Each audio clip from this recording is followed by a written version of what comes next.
guys, welcome to NIJ Changemakers. This is Priyanka. Today we have a very exciting interview, very flavorful interview with Chirag Gupta, who is the co-founder of 4700 BC Popcorn. Chirag, welcome to NIJ Changemakers. So thanks for being here. Really excited to talk to you. Thank you. Great to be here. Yeah. So tell me a little bit now about 4700 BC has taken movie theaters by storm. I always stop by and look at the flavors. Sure. I am a huge fan of your mocha chocolate flavor and your cheese flavors. Sure. So tell me a little bit about, you were in the US before and you have come down here now to start a popcorn brand. So how did that happen? So when I decided to move back, I think for good, I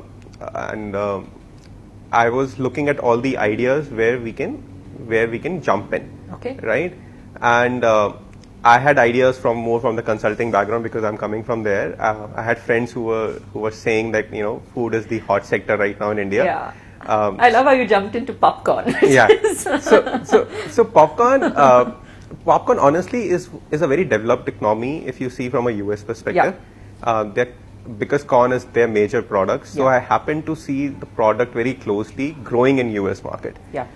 That was one of the key reasons why popcorn came as the first product in our mind. Okay. Right? And when we started searching what is happening in the popcorn market in the country, there was literally nothing happening in the country, right? So the only access people had to popcorn was in cinemas, right, or the rediwalas, right, in the country. There was a huge gap between a cinema or a rediwala, right? Whereas in the US, you can get it Anywhere, right? I think you can even get it at like a petrol pump if you really want. Exactly. Yeah. So like it's more organized, it's everywhere, and it's a snack. If somebody understands, like in cinema, people are eating every day. Yeah. Right. Beyond cinemas, nobody even know where to get the popcorn. Yeah. Right. Right. So if I'm watching a movie at home, I don't know where to get a good popcorn from. Right. That's a good point. So I'm actually dependent on maybe a microwave popcorn, which is somewhere available, not everywhere, but very limited. Right. Yeah. So and then I have an equipment dependency, then I need a microwave or a cooker or something to make the popcorns also. Yeah.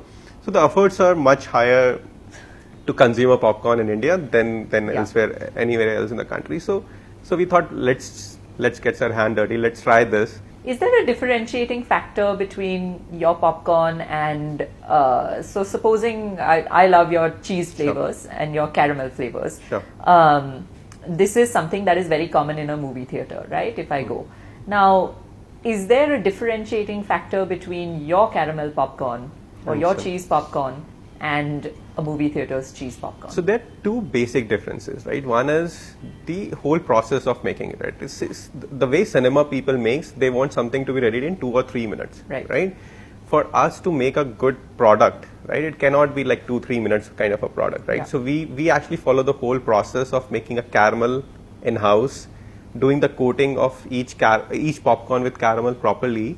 That's why there's a consistency in the product. I've not had lunch yet, Chirag. I'm so hungry now.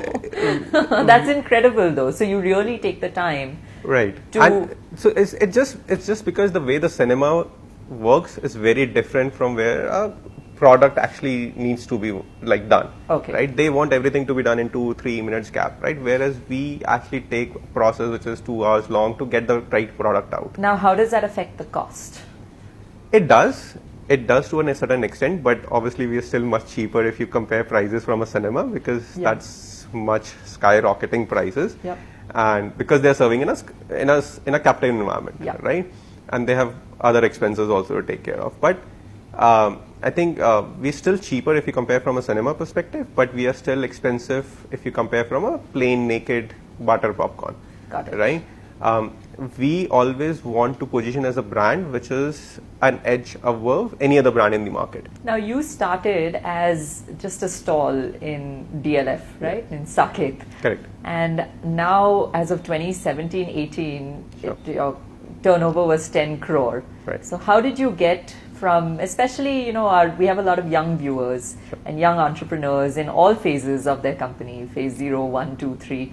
Was it, what were some of the challenges that you faced being a stall and turning into what you are today? See, I think the one thing, which really worked, and I think which everybody should try to do it is, I think the game is much bigger and longer, right? If you have a longer vision of what you're gonna want to do with your brand, with your product, what's how the market's gonna evolve it and try to work towards that evolution, I think you will get there, right? So honestly, when we started, we were very immature from starting a business perspective, right? But we actually came and understood how we can do that model. We completely transformed from what customer feedback used to get. We continuously worked on where the gap in the market and get to a perspective and to a selling point where everybody is able to reach out to a product, right? So what was happening was we were in the store and we were not able to deliver to consumers which were sitting at watching a movie at houses, right? So we thought there's a huge gap and we need to get into a packaged food format. So we are literally serving every airline, every train in the country, so we want to fill that gaps. So we are trying to continuously evolve ourselves and understand the market. So now what next for now? Well, not 15 to 20 years for you yet. 2013 was when you started. Correct. 2019 now. But now you're, as you mentioned, you're on planes, you're on trains, you're in movie theaters, you're all over the place. What next? So honestly, I think we still need to reach out to a larger consumer base. Okay. I think we want to keep penetrating deeper and deeper into the market, right? We started from the top. We were in the malls, we were in the movie theaters, but I think the large population of our country still doesn't have access to these areas all the time. So we need to reach out to a tier 1, tier 2, tier 3 cities. Keep focusing on a quality at the same time. Keep bringing the price down so that we can be accessible to all those people. Okay. So recently we got into a 10-20 rupees market and we're trying to penetrate with that product right now, which we are not there yet. Okay. I think penetration is the key for us to reach out to the larger consumer base, and I think we will continue to focus on our quality. And so I have a question then. Why would a tier 3 person go for a popcorn brand that is very fancy versus, what they are used to, like a 5 rupee, 10 rupee sort of thing in a theater?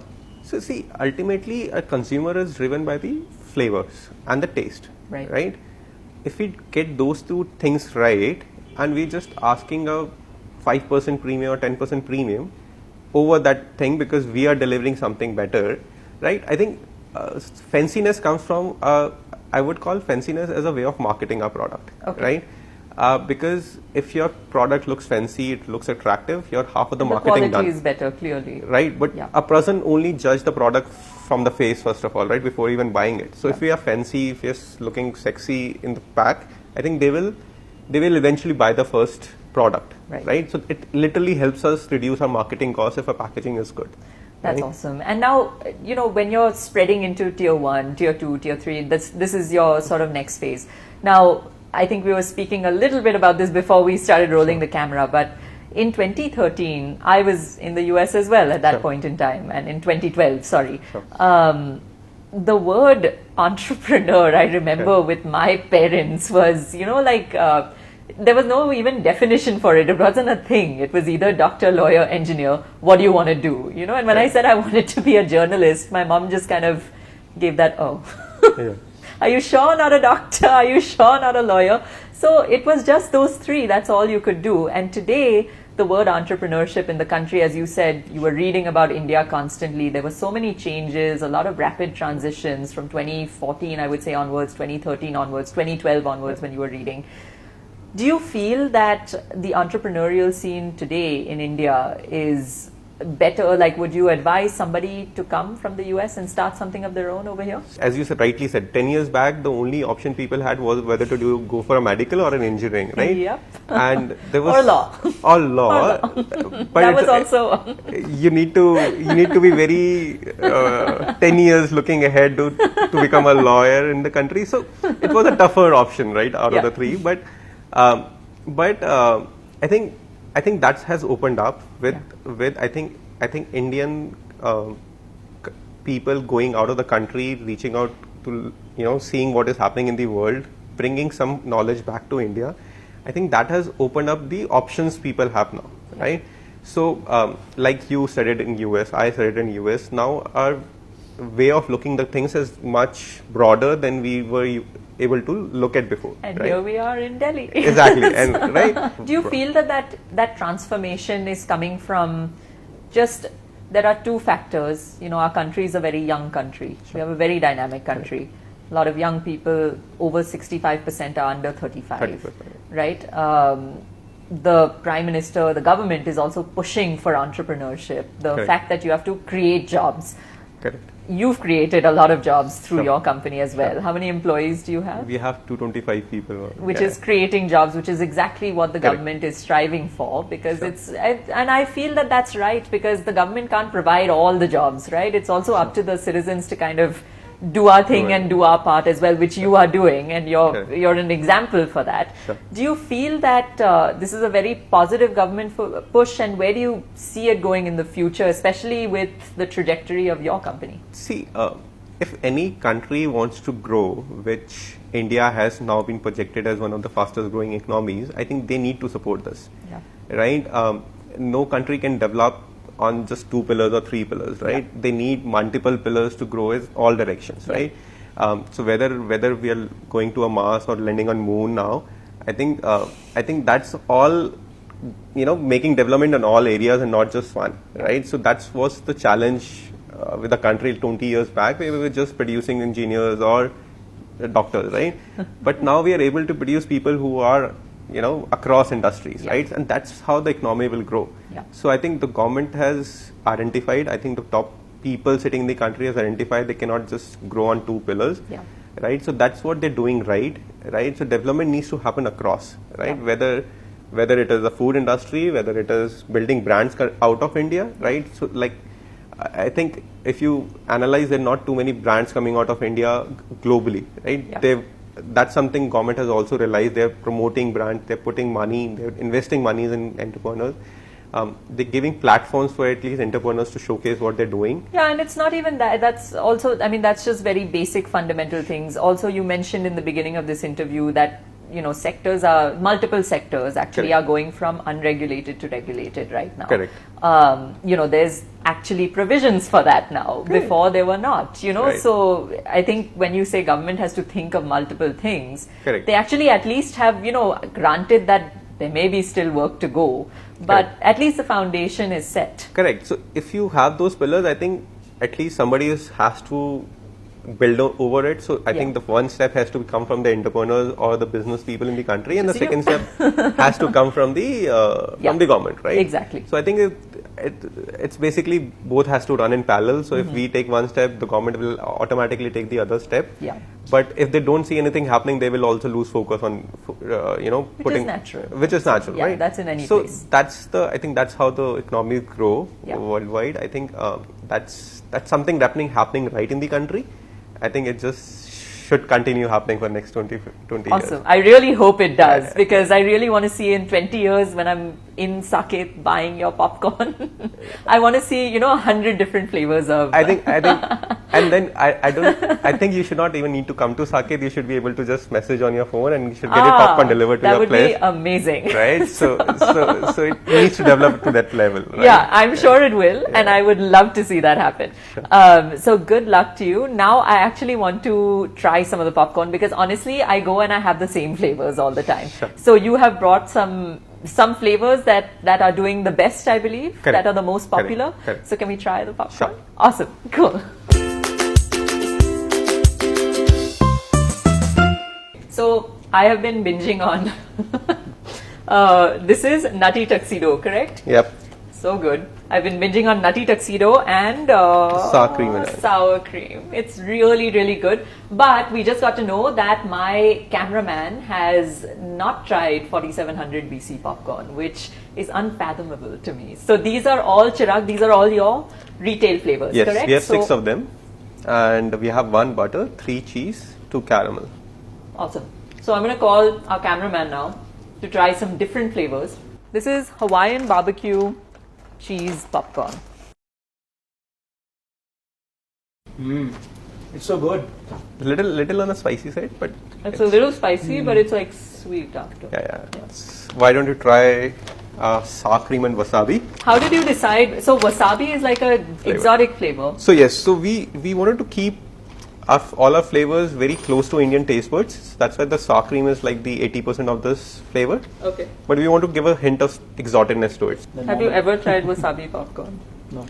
I think you should try the chocolate one. So this is Nutty Tuxedo chocolate. It has all 3 chocolates, milk, white and dark. So this is the most giftable product from our side. It goes... This is very unique. This is one of the highest sellers on Amazon also. Yeah. Because it's most giftable, it's chocolate and So sweet. good. Can we try one more? Can we Sure. try the orange chili? Sure. We wanted to do a flavor which is little bit on the fruity side. See, all our sweet flavors, we wanted, like Indian audience parents doesn't like all the sweet seeds, so we always added a hint of like a salt or chili, so that there's a hint of something.